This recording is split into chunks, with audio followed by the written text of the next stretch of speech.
The southern U.S. is home to many states.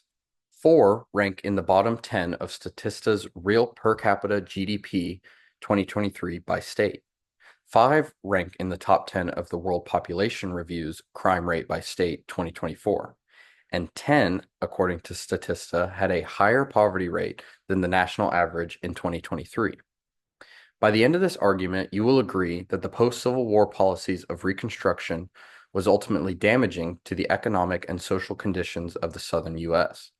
Additionally, you will see how this damage can still be seen in 2024, nearly 150 years after the official end of Reconstruction. Understanding the failures of the policies of Reconstruction can help us relate to and even hopefully solve the problems we still face today, especially as individuals living in the southern United States. Today, I will be supporting my proposition by specifying the terminology I will use, focusing in on my stance, and offering applications to my proposition. Before we begin, it is important to characterize the terms I will use in the speech. Reconstruction in the speech will be referring to a collection of policies and laws supported and passed by the U.S. government between December of 1863 and March of 1877. For the sake of simplicity, I am using the term worsening of conditions as a broad statement meaning that aspects of everyday life, including but not limited to wages, living conditions, and Social Security, worsened. Specific to the speech, I will be defining the Southern U.S. as any state that was a former member of the Confederate States of America, as well as any state that saw Freedmen's Bureau field activity after the conclusion of the Civil War. This would include states like Kentucky, Missouri, and Maryland. Now that I have characterized the terms to be used in this discussion, I will set the threshold for specific terms like today and Freedmen's Bureau. As an example, I will be using today or today's world as a loose term encompassing most of the 21st century up to the present day. The Freedmen's Bureau, more specifically, was a U.S. governmental agency created in the hopes it would aid in the transition of the Black population of the southern U.S. to full citizens under the U.S. Constitution. It is also important to recognize another aspect of the Bureau's responsibility: the redistribution of abandoned or seized lands during the war. With the terms of this argument defined and their specific thresholds set, I will move on to the applications of my stance.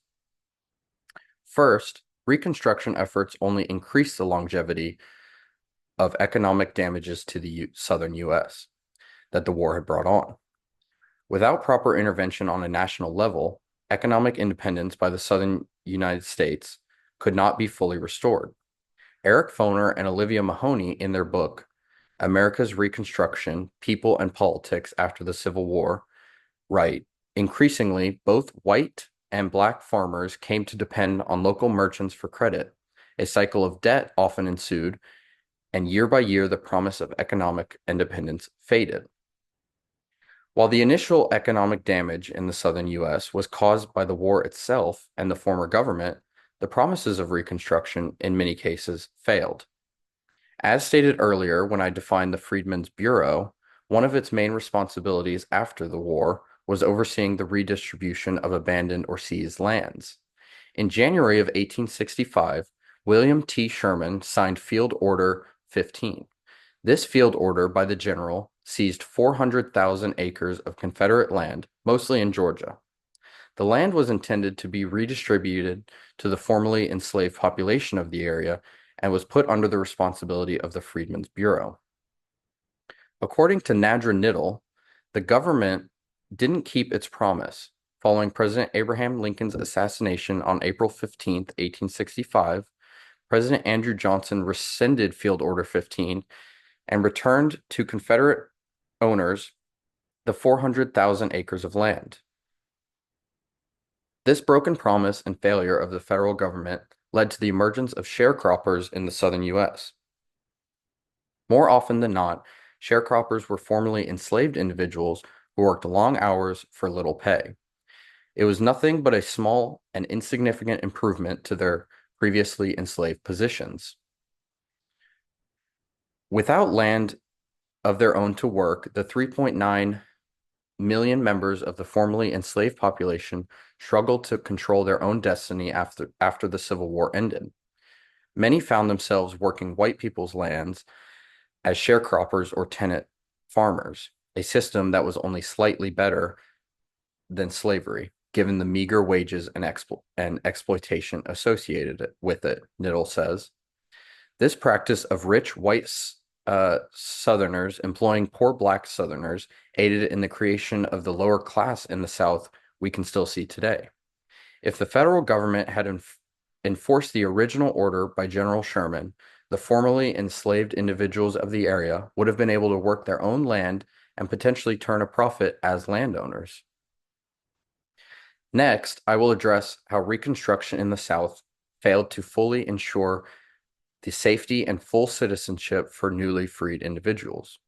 While the U.S. government succeeded in passing the 13th, 14th, and 15th Amendments, they did little in the way of enforcing the new laws between 1864 and 1877. The editors of Encyclopedia Britannica write, "The political revolution of Reconstruction spawned increasingly violent opposition from white Southerners. White supremacist organizations that committed terrorist acts, such as the Ku Klux Klan, targeted local Republican leaders for beatings or assassinations.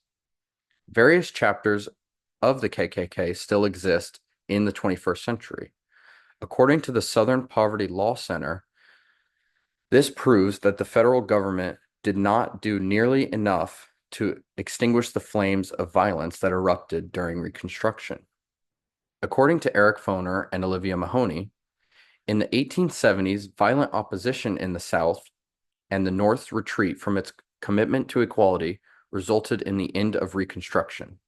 By 1876, the nation was prepared to abandon its commitment to equality for all citizens, regardless of race. This lack of commitment by the U.S. government resulted in a failed Reconstruction effort. The effects of this early end to Reconstruction can easily be seen in the civil rights movement of the 1960s and the radical tensions still present today. Eric Foner stated, "Not until the 1960s, the civil rights movement, sometimes called the Second Reconstruction, would the country again attempt to fulfill the political and social agenda of Reconstruction." After hearing this argument, you should agree that the policies of Reconstruction ultimately led to the worsening of conditions for the citizens of the Southern United States that has lasted into the present day. Today, I proved that through a combination of ineffectiveness of the federal government and the Freedmen's Bureau, combined with the outburst of violence in the Southern United States post-Civil War, effectively lengthened the period of political and economic unrest brought about by the war. If the federal government had had more unified commitment and a longer lasting dedication to the cause of Reconstruction, the South could be a completely different place than it is today, possibly a Southern U.S. without so much poverty, one without violent crime, and one with a thriving economy. Thank you.